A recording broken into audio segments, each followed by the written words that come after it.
后。昨天我荣幸的被郭文贵先生邀请到了内场去参加他的新闻发布会。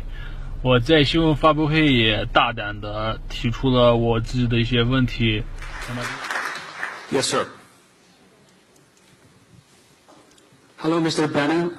My name is Intizar. I'm a Uyghur young man. I'm living in Massachusetts right now, and I'm from Xinjiang Uyghur Autonomous Region in China. I'm scared and risking my family's safety right now to speak to you and standing here. I have to stand up.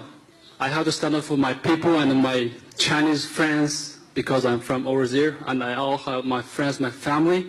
First of all, I want to thank America, American people, and especially Mr. Guo, giving me this opportunity to stand here, to speak out, just stand out. I'm from Xinjiang Uyghur Autonomous Region, but ironically, 1 million Uyghur and Kazakh and other ethnic minority in my region, they are locked up in the so-called education center right now. Actually, it's a fascist-style concentration camp. So, Mr. Bannon, my question is, how and what can we do to stop the dictator Chinese Communist Party to spread the evil cancer to my people, to the Chinese people, and to the world, and to the freedom of speech of all human rights? So how can we stop them? Thank you. Here's what you can do. Please continue to stand, if you don't mind, because I think you're the type of hero. Look, what Miles Guo does and what Steve Bannon does is small and tiny, right? This, no matter how well organized and how systematic and how thorough, and Miles putting his money is tiny. You know how you stop this? With what you just did.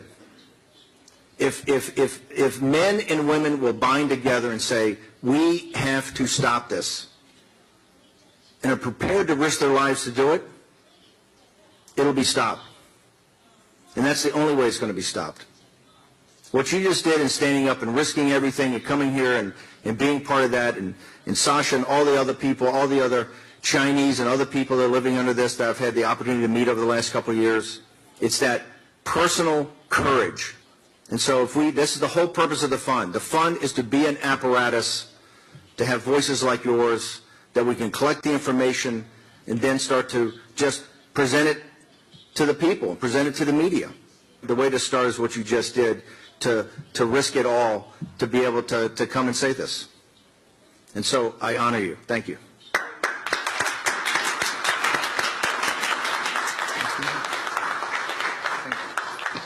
感谢这个斯蒂芬先生给我的机会，我很想讲啊，哎呀，这个很激动啊。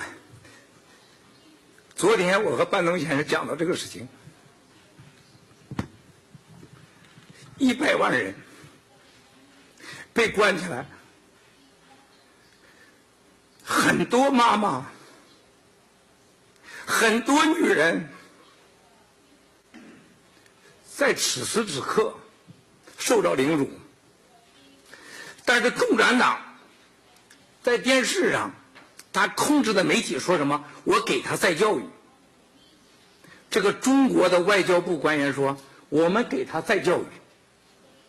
但是你们想过没有？5000万人的新疆，今天能站在这里的只有一个因头。我从不认识他，我向他发出邀请，让他过来。他受到生命的威胁。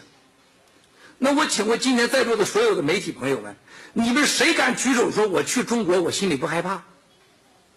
你谁敢说你去大使馆签证的时候你说你不害怕？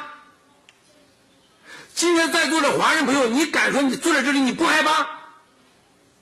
我们反对的是共产党，他给世界带来了恐惧。这个带来的恐惧的原因就是因为我们懦弱自私。他们70年来欺骗了全世界，威胁了中国人，才让中国共产党有今天在全世界的疯狂。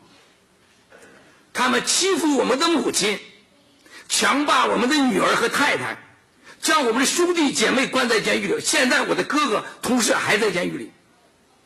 昨天晚上还有很多人说你的哥哥可能会自杀，你要举行记者招待会。我让班农先生看到了这个视频，他们有人去到我母亲旁边录视频，说我母亲昨天晚上给我通电话。这就是班农先生讲的，不是为了哪个人，也不是为了哪个利益，是为了正义和人类生存基本的权利。维护这个权利的本质，唯一的方法就是勇气和无私。伟大的哲学家说过，一个国家的政权私有化的时候，一个国家的人民的财产公有化的时候，人民将走向灾难。当一个国家的媒体就一种声音的时候，人类将走向黑暗。这可能是班农先生说的啊。那么现在的中国就是一个党在发生，权力就是习近平、王岐山两个人在控制着，财富已经被共产党化。你们能想想，在中国，在人类上，今天竟然有3个口号在中国到处飘荡，一切都是党的，一切都要听党的，爹亲娘亲不党亲。我真想骂人了，还有人类上在这个时代还有如此的疯狂。世界上还有哪个国家把14亿人口圈在一个猪圈里，不允许发声？网络控制。还有哪个国家能像美国一样敢对中国说不？还有哪个国家能保护我们今天在座人安全，能让我们发声？这个地球上绝大多数地区都被共产党蓝金黄了，维吾尔族人的这个100万人都被关在那里，有多少人可以发声？为什么？我们要问，我们该怎么面对？难道下一个不是你的家人，不是我的家人，不是在座的每一位吗？我们一定要打破自私，打破族类，不被共产党的历来的战略挑拨离间，制造矛盾，搞这个虚假宣传，金融控制，金融收买，威胁绑架，这种蓝金黄威胁我们世界的每一个人的安全。这就是今天班农先生和我站在这里要成立一个基金会，这个基金会的另外一个名字，本来我要叫，班农先生不同意，就叫反共产党 CCP 大联盟，将有世界上很多的精英参与。我相信川普总统和美国的官员都会支持我们，因为我们在维护着世界的正义，我们在拯救着数以百万、千万、亿万的人民的安全。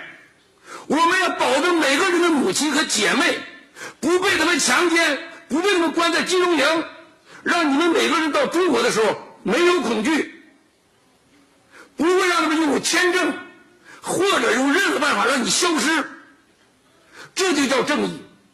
班农先生和我都不会为钱而干这个事情，也不会冒那么大风险。我们要的是正义。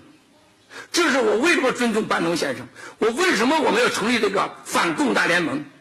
今天因图你站在这里，意义深远，100万维吾尔族人一定会让他们有新的希望。我给你微一次私信，你说你冒风险，历史会记住我。我说你千万记住，不要谈历史这2个字。任何在这场反共大联盟为了名，为了钱，为了利益，你必将死无葬身之地，成为历史的罪人。只有忘我，干掉这个 CCP， 才能拯救全人类。谢谢你，英图，你是我的英雄，谢谢。